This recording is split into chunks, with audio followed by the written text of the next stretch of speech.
Ok, tô agora aqui. Deixa eu ver. No grau.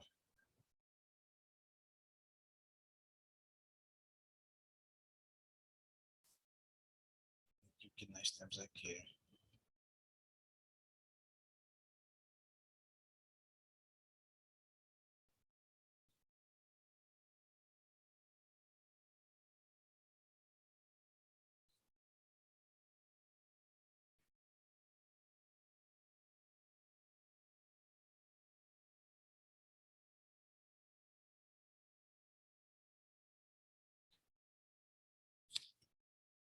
Só um instantinho aqui, galerinha.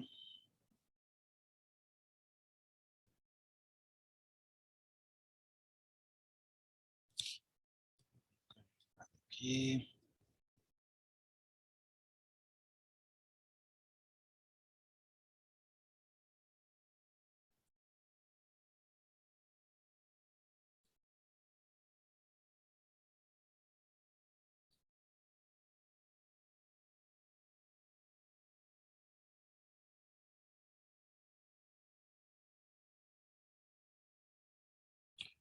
Ok, olá, galerinha, tudo bem com vocês? Então, dando início aqui no conteúdo programático de língua inglesa, primeiro ano, nós temos aqui a continuidade do assunto anterior, que foi o Present Continuous, que é o presente contínuo. Já adiantando, a única diferença entre esses dois tempos verbais, de presente contínuo e passado contínuo, é que só há alteração somente no verbo auxiliar, ou seja, que é o verbo to be, né? Então, o verbo to be no present continuous é no presente simples e no past continuous, que é o que nós iremos ver agora, é o verbo to be no passado. Deixa eu tirar essas coisinhas chatas que estão aparecendo aqui, só fazendo barulho.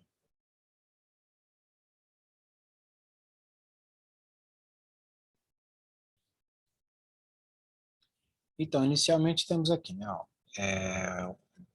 past continuous, que é o passado contínuo. Então, na língua inglesa, o passado contínuo descreve ações e ou eventos que estavam em progressão no passado. Por isso, também é chamado de past progressive, ou seja, passado progressivo, em algumas gramáticas. Existem, igualmente, outros usos para esse tempo verbal. Por exemplo, quando temos duas ações e uma é interrompida, ou ainda para enfatizar certas ações no passado. Depois temos aqui ó, o uso do past continuous, ou seja, a progressão no passado contínuo é um aspecto relevante para entender-se o seu uso, que se diferencia de outros tempos verbais no passado. Assim, deve-se levar em consideração que as ações no past continuous têm um caráter de andamento temporal passado. Então, a ideia já é de algo passado, viu? Refere-se a alguma coisa que estávamos no meio de fazer ou conduzir. Pode ser usado também para distinguir duas ações passadas. Uma que estava em pleno desenvolvimento, quando a outra a interrompeu para ocupar seu lugar. Além disso, usamos esse tempo verbal para enfatizar ações que estavam ocorrendo no passado. Por fim, outra possibilidade de uso desse tempo relaciona-se com ações repetidas e temporárias no passado. Por exemplo, tem aqui a frase, né? Essa daqui. They are watching a film when the power went out. Então, primeiramente, gente, qual é a estrutura de uma frase do passado contínuo na forma afirmativa? Primeiro, ela tem o sujeito da frase, o verbo auxiliar, que é o verbo to be, no passado, né, que é was ou were, depois vocês pesquisem sobre isso para tirar suas dúvidas, e o verbo principal, né, com a terminação ing. Lembre-se das regrinhas que foram estudadas no mês passado sobre o uso do gerúndio no inglês, com a terminação ing, certo? Então a frase, ó, They were watching a film when the power ran out. Aí eu tenho lá, eles estavam assistindo a um filme quando a energia acabou. Ou seja, é uma ação que estava acontecendo até um certo momento, mas devido ao acontecimento de a energia acabar, né, eles praticamente interrompeu a atividade deles do dia, né, do lazer, que era estar assistindo o filme. Então, o passado contínuo está nesse trecho aqui, né, ó. Eles, sujeito, estavam, que é o verbo ser ou estar no passado simples, assistindo, que é o verbo principal no gerúndio. Verbo principal da terceira conjugação, que vem do verbo assistir. O segundo exemplo temos aqui, ó. My mom was working the whole night. Minha mãe estava trabalhando a noite toda. Quer dizer que a ação já terminou. Ela estava trabalhando a noite toda, mas ela já se encerrou. Então, o passado contínuo está nesse trecho aqui, né? Ó. My mom was working. Minha mãe estava trabalhando. Depois temos aqui o terceiro exemplo, né? Ó. Last month, I was organizing our party. Mês passado, eu estava organizando nossa festa. Uma ação que já acabou, né? Eu estava, mas bem mais próximo. Estava organizando nossa festa. Agora vamos classificar os exemplos segundo os usos do past continuous, que é o passado contínuo. No primeiro exemplo, que foi esse aqui, ó, que é o eles estavam assistindo a um filme quando a energia acabou, nós temos aqui. Estamos diante de duas ações. Primeira, qual era a primeira ação da frase? Eles estavam assistindo, né? E a segunda, que a gente vai ver agora.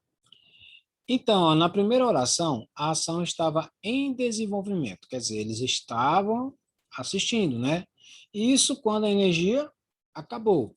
Quando a energia acabou, o que aconteceu? Interrompeu o que eles estavam fazendo. Já no exemplo 2, ó, que é esse aqui, ó, minha mãe estava trabalhando a noite toda, tem-se uma ênfase ou destaque para a ação que estava ocorrendo. Isto é, o fato de a mãe ter trabalhado a noite toda, certo? Essa aqui é o fato ênfase, né? Porque ela trabalhou a noite toda. Né? Então, é uma ação que se encerrou, foi uma ação temporária, mas já se encerrou. O terceiro exemplo mostra uma ação temporária no passado, né? Que eu não tenho aqui no terceiro, né? Ó. Mês passado eu estava organizando nossa festa. Então, a ação que já terminou, né? Por aí vai. Depois temos aqui, ó, regras do past continuous. Por ser um tempo verbal composto, ele é formado pelo, olha só, muita atenção nessa estrutura aqui, gente, ó, pelo verbo auxiliar to be no simple past, né, que é o passado simples do verbo to be, que é o was ou were, mais o presente simples do verbo principal. Sendo que essa estrutura das orações afirmativas, né, um detalhe importante. O verbo principal, gente, ele tem que vir já acompanhado da terminação do gerúndio, que é o ing, né? De acordo com as regrinhas que foram estudadas no mês passado. Isso que é na forma afirmativa, é a estrutura da frase, né? Cada um desses verbos tem uma função específica. Por exemplo, o verbo to be indica que se trata de um tempo passado, enquanto o particípio do verbo principal atua na aspectualidade das ações que têm uma duratividade e não são pontuais, tal qual ocorre no simple past, que é o passado simples. Uma frase negativa nesse tempo verbal é formada pela adição de not. Atenção, gente. A palavra not sempre virá depois de quem, ó, no verbo to be no simple past, ou seja, depois de was ou were, né? Para orações interrogativas, né, é só inverter o verbo principal e o sujeito. Na verdade, aqui, seria o verbo auxiliar, né, que é o to be. viu? Ó, um detalhe aqui, em vez de principal, deixa eu consertar bem aqui. Verbo auxiliar. Verbo auxiliar e o sujeito. Beleza? Aí eu tenho aqui, né, ó, só para a gente analisar a questão do verbo to be, né, ó. Por exemplo, I was studying, she was studying, he was, she was, it was studying. Aí tem aqui, ó, eu estava estudando, você estava estudando, ela estava estudando, ele ou ela estava estudando, e assim sucessivamente. Na negativa, é só colocar um not depois do verbo auxiliar to be no passado, né? Ó. I was not studying. Eu não estava estudando. You were not studying. Você não estava estudando. Na terceira pessoa do singular, he was not studying. Ele não estava estudando. She was not studying. Ela não estava estudando. Atenção, se apeguem, né? Nós estamos falando, ó, quando é forma afirmativa, ela tem que ter o sujeito, vou colocar bem aqui, gente, ó. A forma afirmativa, ela tem que ter o sujeito, depois, mais o verbo auxiliar, que é o to be. Lembrando que o verbo to be é esse aqui, né? O was ou were. Tá aqui as pessoas da conjugação. Was é usado somente na primeira e na terceira pessoa do singular. Viu, gente? Então, a estrutura da frase aqui, ó, do passado contínuo, né? Ó, isso na forma afirmativa. Sujeito, o verbo auxiliar, que é o verbo to be, né? Mais o verbo principal. Verbo principal.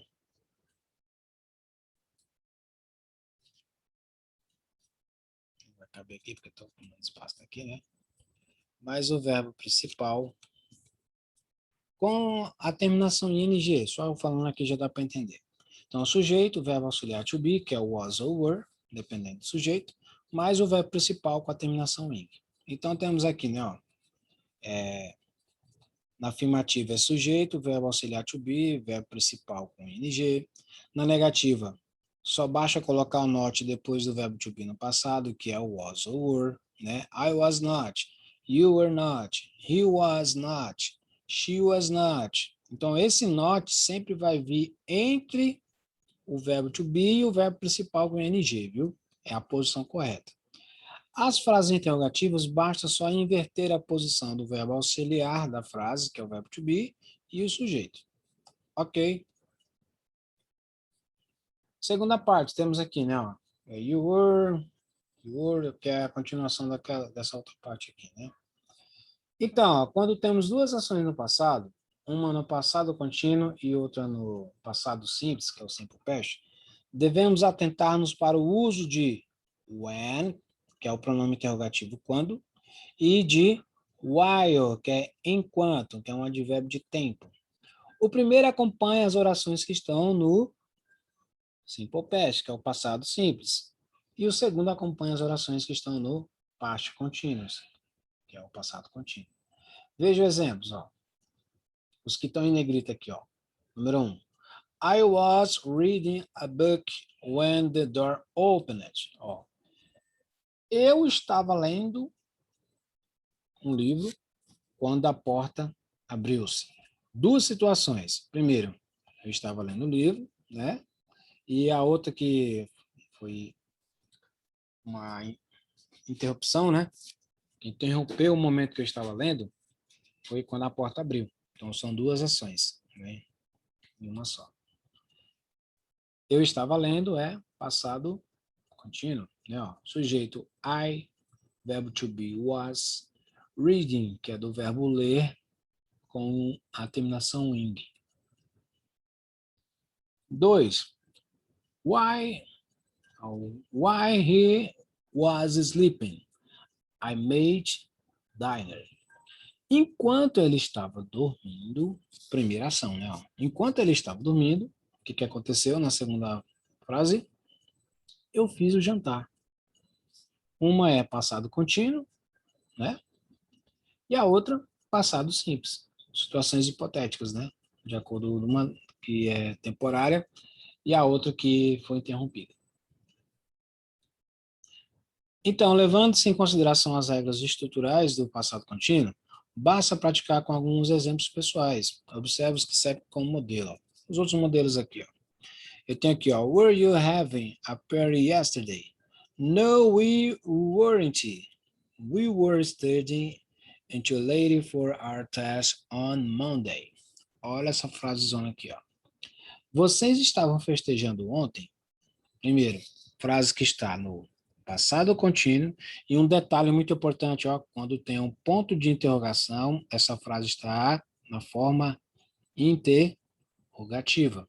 Então, quer dizer, se a frase está na interrogativa, lá no inglês, olha só, primeiro veio o verbo auxiliar, o were, depois que veio o sujeito, you, né? Depois uma question tag, né? Não, nós não estávamos, né? Que é a resposta. Aí tem aqui a continuidade no passado contínuo também, ó. Nós estávamos estudando até tarde para a nossa prova na segunda-feira.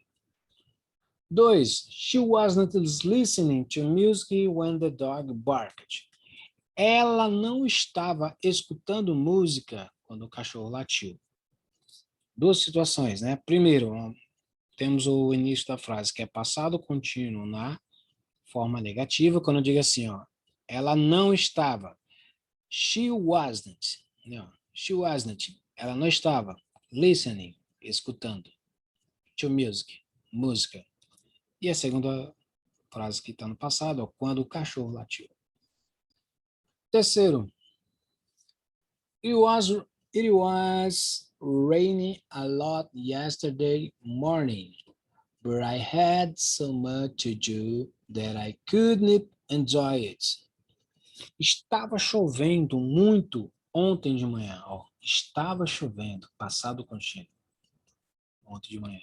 Mas eu tinha tanta coisa para fazer que eu não pude aproveitar as orações. Certo? Então, é só essa estrutura aqui do passado contínuo. Segunda parte, galera, que é muita atenção aqui agora, nós estaremos falando de pronomes pessoais sujeitos e objetos, certo? Muito cuidado aqui, viu, gente? Agora tem um assunto novo, né? Vocês já estudaram pronomes pessoais sujeitos, já tem uma boa noção sobre isso.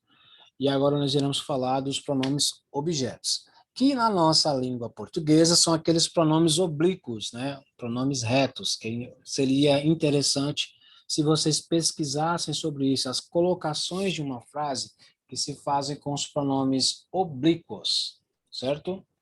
Pesquisem sobre isso em língua portuguesa, pode ser que melhore a questão da montagem das frases de vocês e também na oratória, né, na forma de escrever corretamente usando esses pronomes, certo?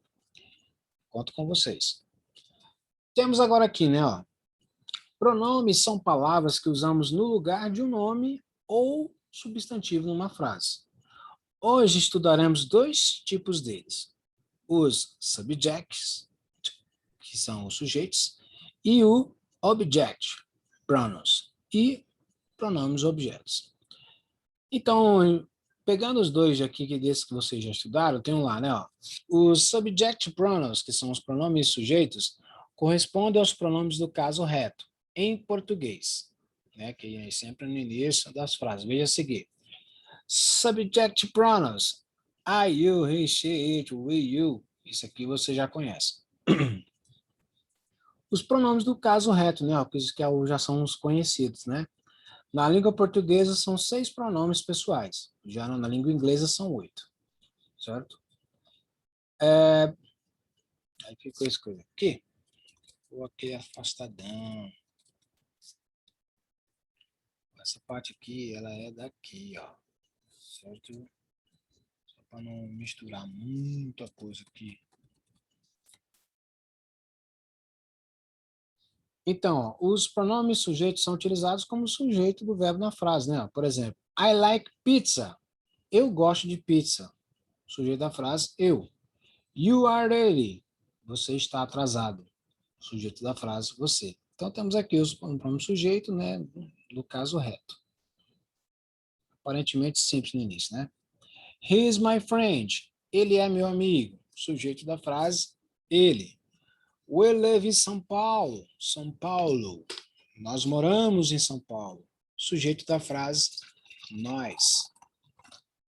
Lembre-se, as sentenças em inglês sempre têm um pronome pessoal, que é o subject pronouns. Se não houver sujeito na frase, utilize quem? It ou there. Geralmente, it é quando se trata de coisas inanimadas, né, na terceira pessoa do singular. Ou there, que vem do verbo haver. Por exemplo, ó, eu tenho aqui, ó, it's raining. Está chovendo. Eu utilizei o it aqui no sujeito sobre um fenômeno da natureza, né? Já os pronomes objetos, agora que a gente vai ver, ó, corresponde ao pronome pessoal do caso oblíquo em português. Ó. Esse daqui, ó, vocês têm que estudar os casos direitinho, viu, gente? Desses pronomes oblíquos aqui. Inclusive, tem uns aqui que estão misturados. Deixa eu ver. Para facilitar aqui na explicação. Não ficar muito embutidinho aqui. Deixa eu dar uma ajeitadinha aqui para ficar melhor para vocês entenderem a parada. Belezinha, né? Certo, aqui já está joinha. Mas é bom que vocês já vão vendo onde é que eu estou mexendo aqui e já vão tendo noção. Deixa eu ver mais algum aqui que esteja... Aqui, ó. Aqui. Vamos colocar.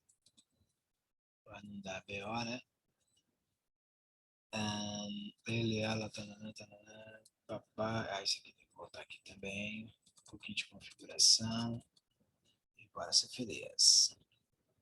Isso aqui também vou desbortar aqui um pouquinho para ter mais espaciosidade aqui na compreensão dos fatos.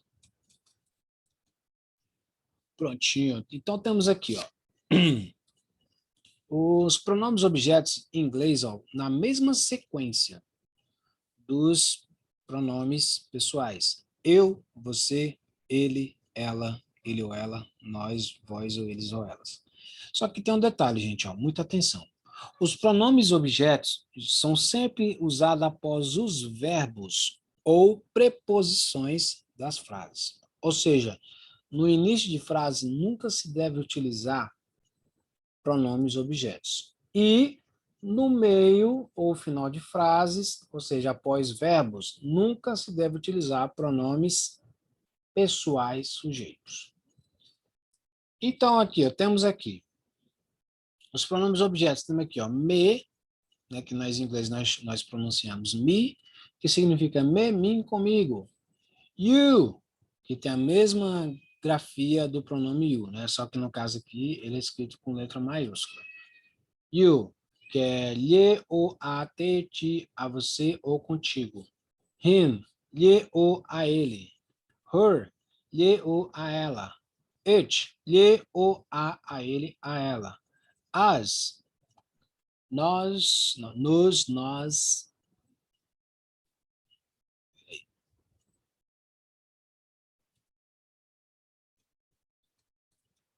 Nos, nós, esse bem aqui, ó, é a nós. Só. Nos, nós, a nós e conosco, gente, conosco. É a primeira pessoa do plural. You, que é a outra segunda pessoa do plural, ó, vós, que no caso vos, convosco, lhes e a vocês. E a terceira pessoa do plural, them, que é lhes, os, as, a eles, a elas, deles ou delas. That's alright, ok. Next to the page.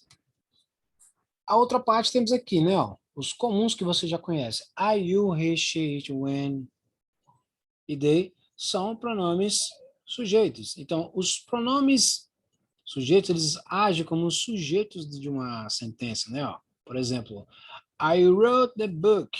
Inclusive está de vermelho o sujeito, que é eu escrevi o livro. E a segunda frase, she read it.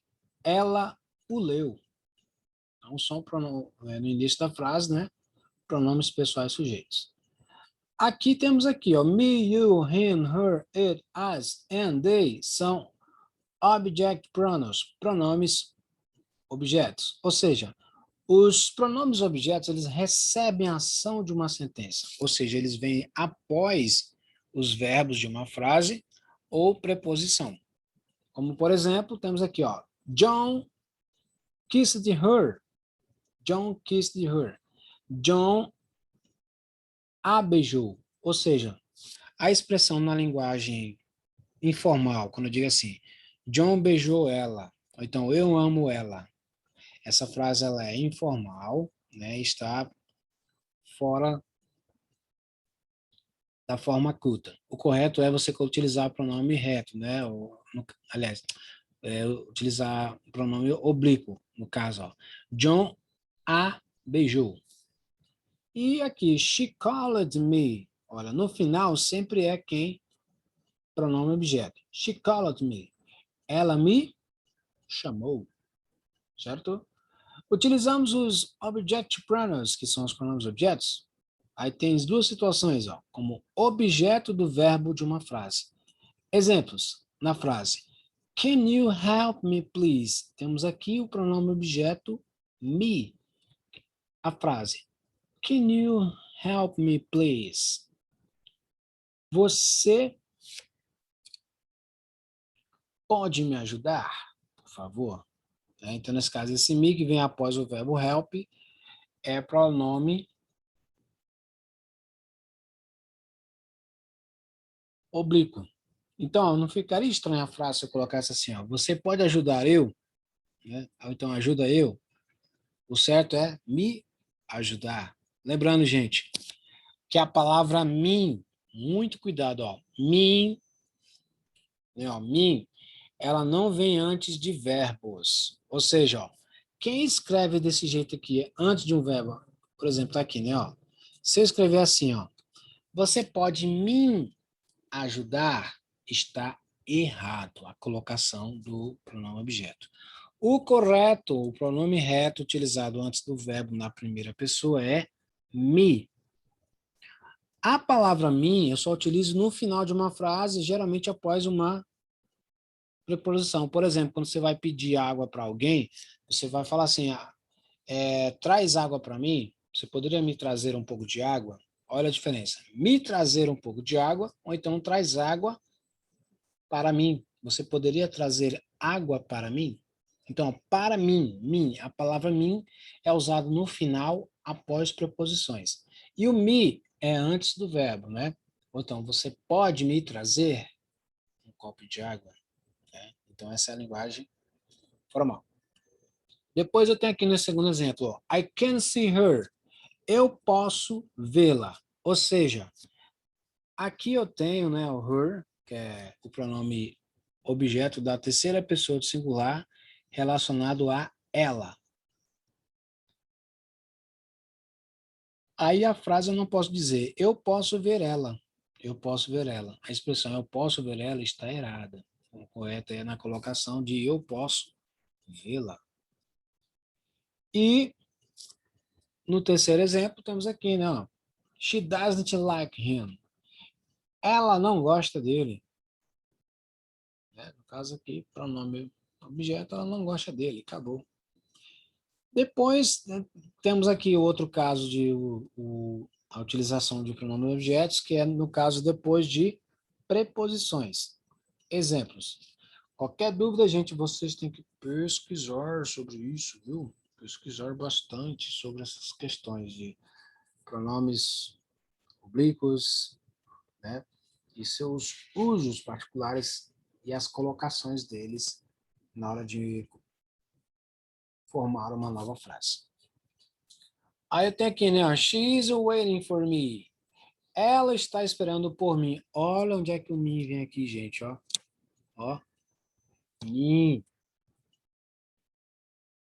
Né? Então, a palavra mim, que é o pronome oblíquo, e no caso, objeto, só pode ser usado no final, após preposições. Mim, né? Depois temos aqui, ó, give it to him. Dê isso a ele. Him também, no caso aqui, ó. Dê isso a ele. I will speak to them. Eu falarei com eles. Ou então eu irei falar, ou então eu vou falar com eles. Então, no caso, o pronome no final aqui,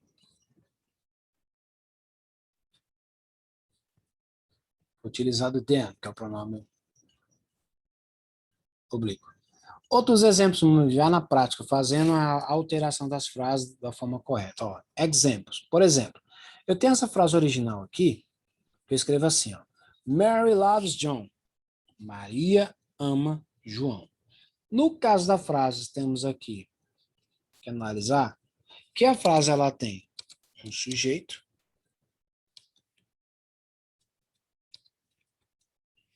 e um objeto. É isso que vocês têm que começar a destacar nas frases. Na frase, quem é o sujeito dela, que fica antes do verbo, e quem é o objeto, que vem após o verbo.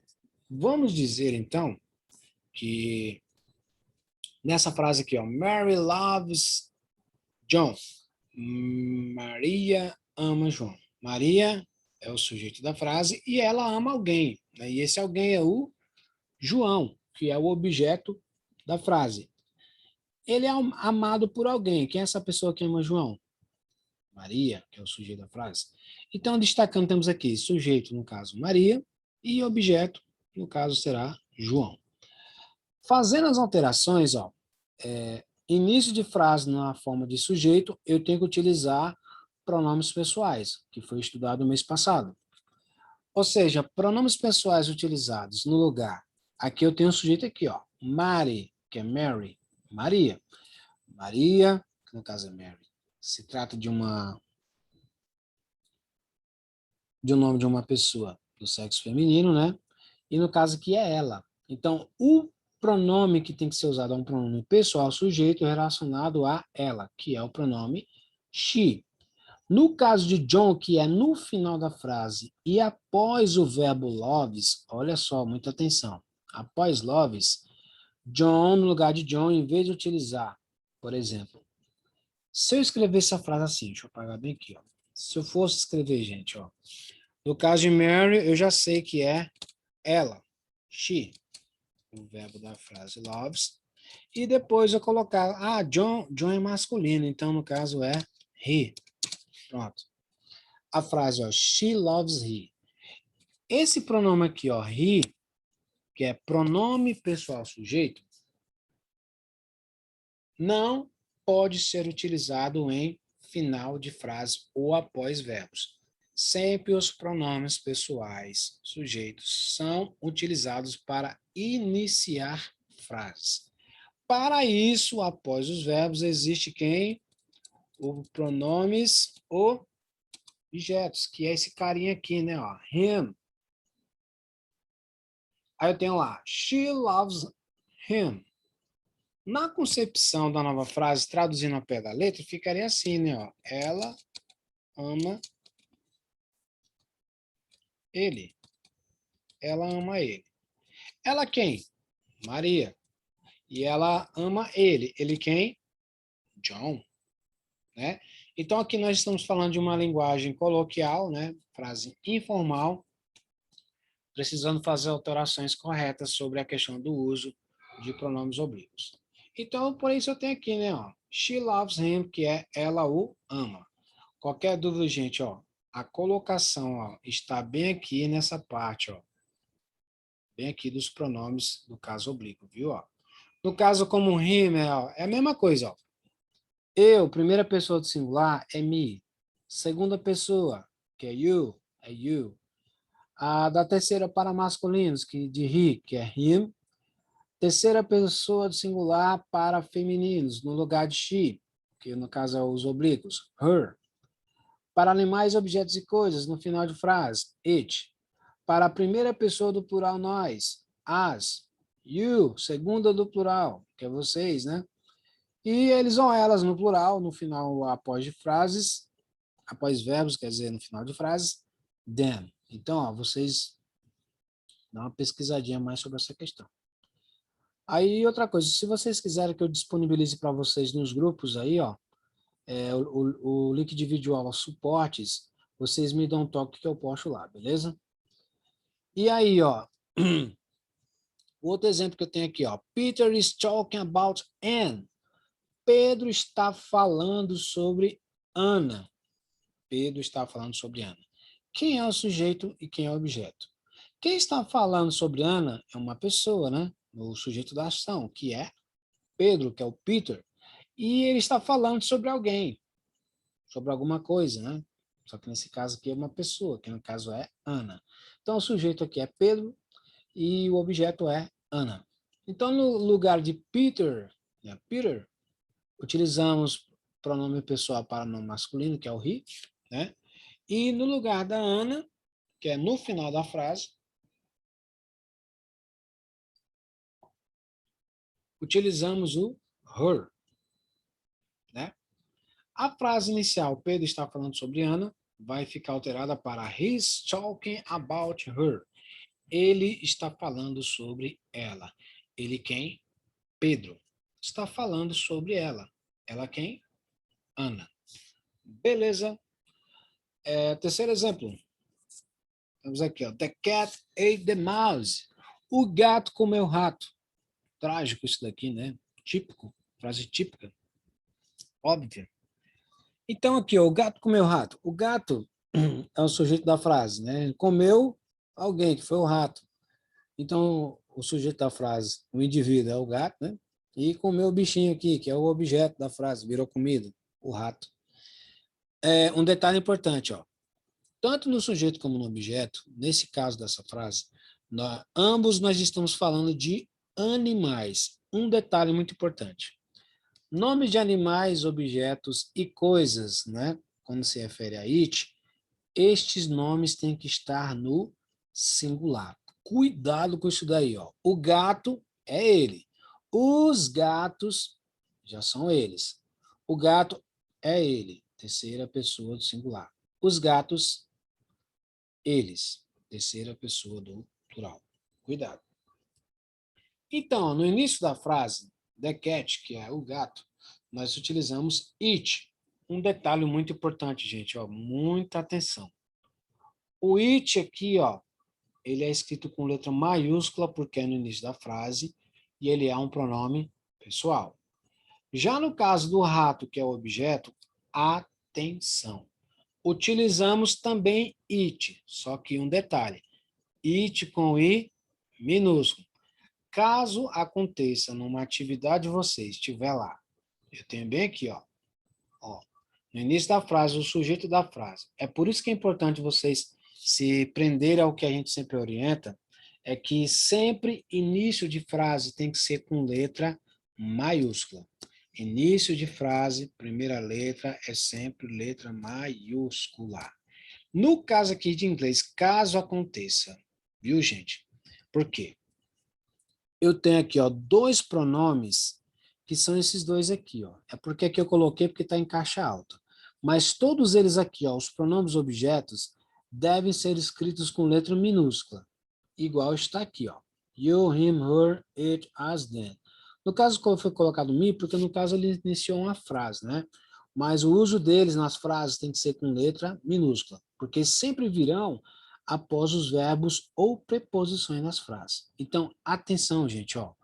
O it e you tem a mesma grafia do pronome pessoal ele ou ela e o pronome pessoal você ou vocês.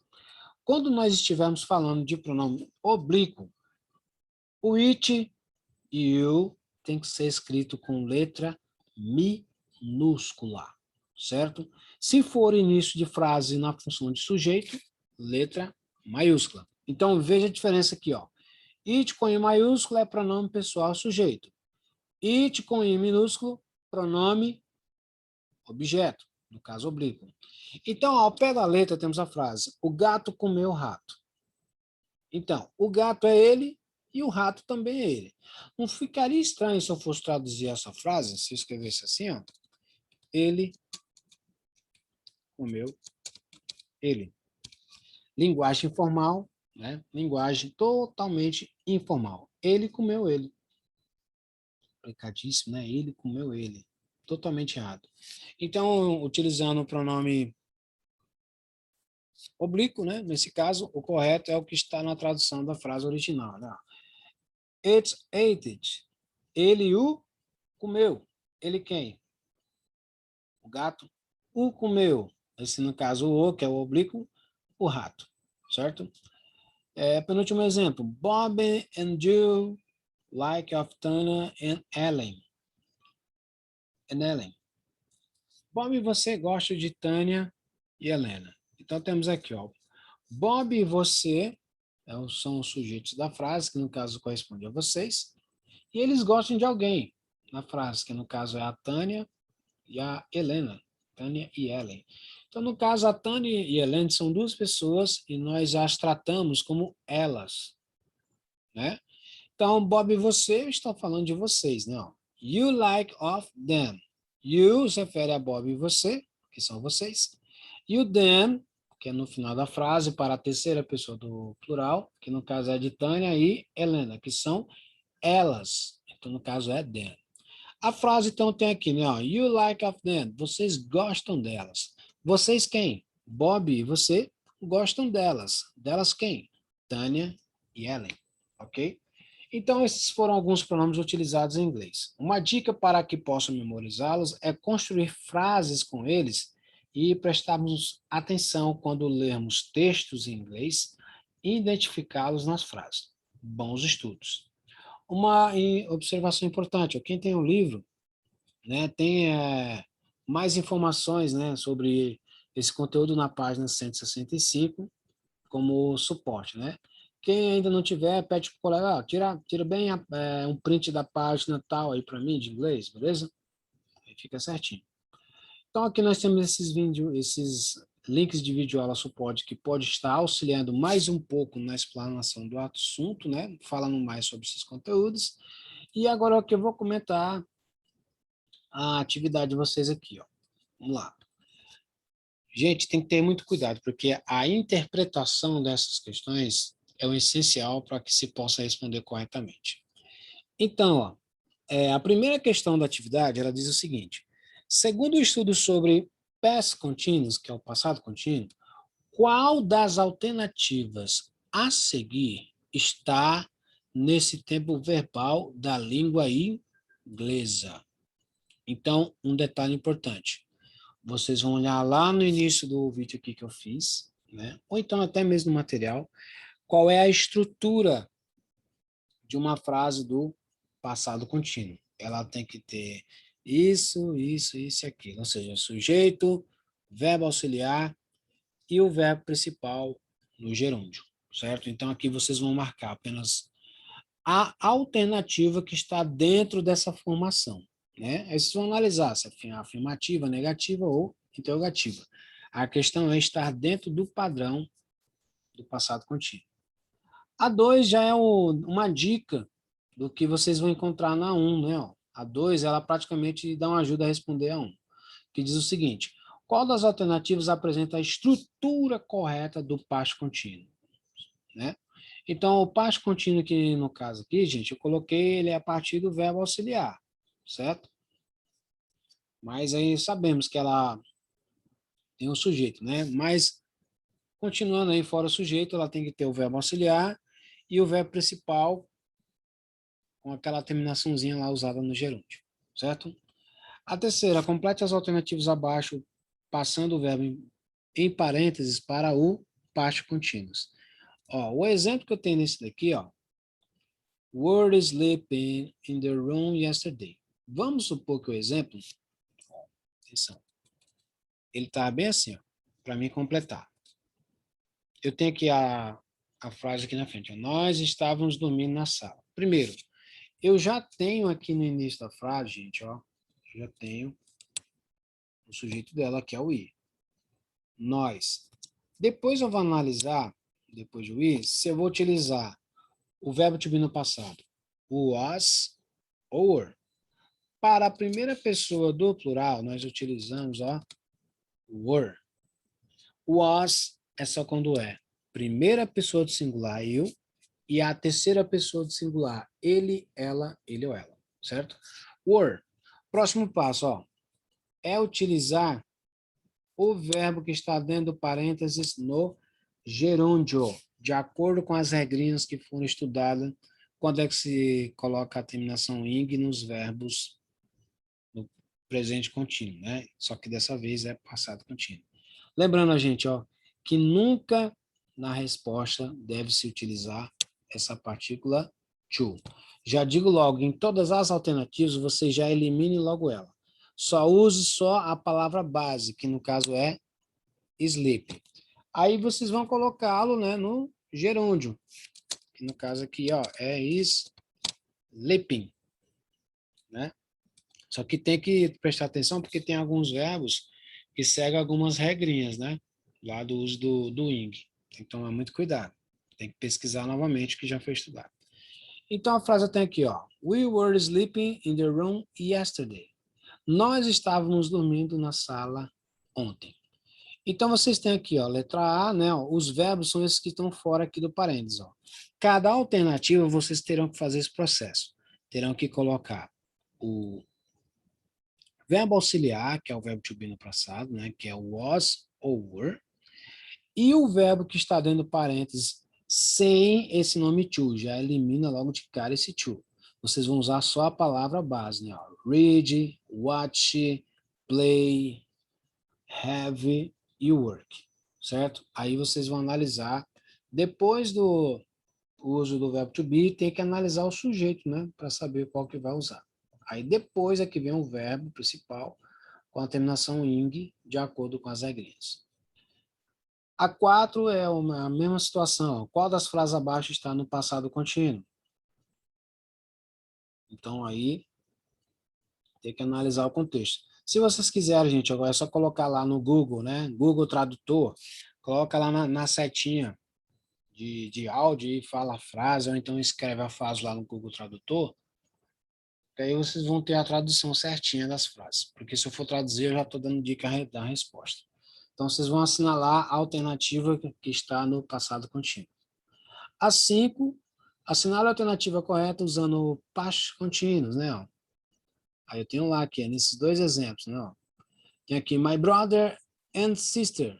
Aí eu vou ter que utilizar uma dessas três alternativas. Lembrando que tem que ter o verbo to be no passado, de acordo com o sujeito, e o verbo principal no gerúndio.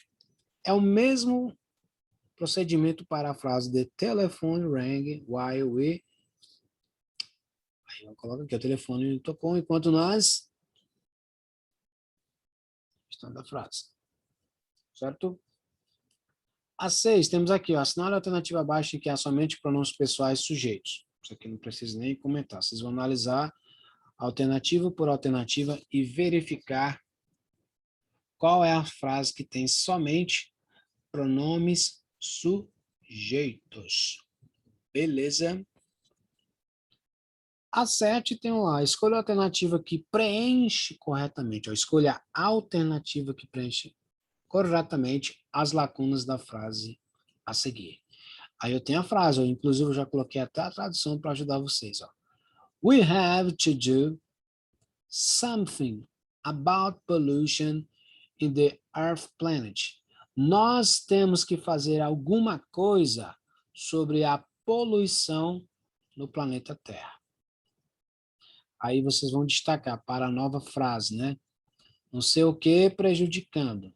Aí vocês vão ter que colocar um sujeito nessa nova frase, né? De acordo com essa outra que já tem a tradução, e um objeto. E aí que corresponde a essa tradução aqui. A 8ª é para você marcar a alternativa que completa corretamente a frase a seguir, né? Por exemplo, I know. Eu não sei o que. Tem que colocar um pronome objeto aqui, né? Tem que ser um desses aqui, até a letra E, de acordo com a frase. Aí eu tenho um complemento que já ajuda, né, a outra oração. She's Michael's sister. Ela é a irmã do Michael. Olha, então aqui a primeira questão aqui, ó, a primeira frase, ela depende da interpretação da segunda, certo? E 9, qual é a função dos pronomes objetos nas frases em inglês? Né, que tem lá no comecinho lá. E a 10 é analisar a frase, né? Ó, all over the globe are historical mysteries left to us by ancient words. Em todo o mundo existem mistérios históricos que o mundo antigo nos deixou. Aí a pergunta é, the word as, ou seja, a palavra us é, letra A personal subject pronoun, um pronome pessoal sujeito. B, a personal object pronoun, é um pronome pessoal objeto. C, a possessive adjective pronoun, é um possessivo adjetivo. Ou D, none of the above, nenhuma das acima. Ok, gente? Ok, era aí. Somente é isso, até mais. Qualquer dúvidas aí no Zap Zap e simbora. Aí tem uma frase para repetir aqui, né? Ó. Se vocês quiserem entender a frase, fica interessante, né? Ó. She likes him. Ela adora ele. He likes her. Ele adora ela. Pode ver, ó, tem aqui, ó, pronome, sujeito, pronome objeto. Everyone knows. Alguém sabe que um adora o outro. Except them, exceto eles. Olha só que interessante. Ela adora ele adora ela, alguém sabe, exceto eles. Ok, galerinha, era só isso daí que temos aí, sem mais delongas, e encerramos por aqui mais uma aulinha. Beleza, gente? Muito obrigado pela presença de todos vocês e até a próxima.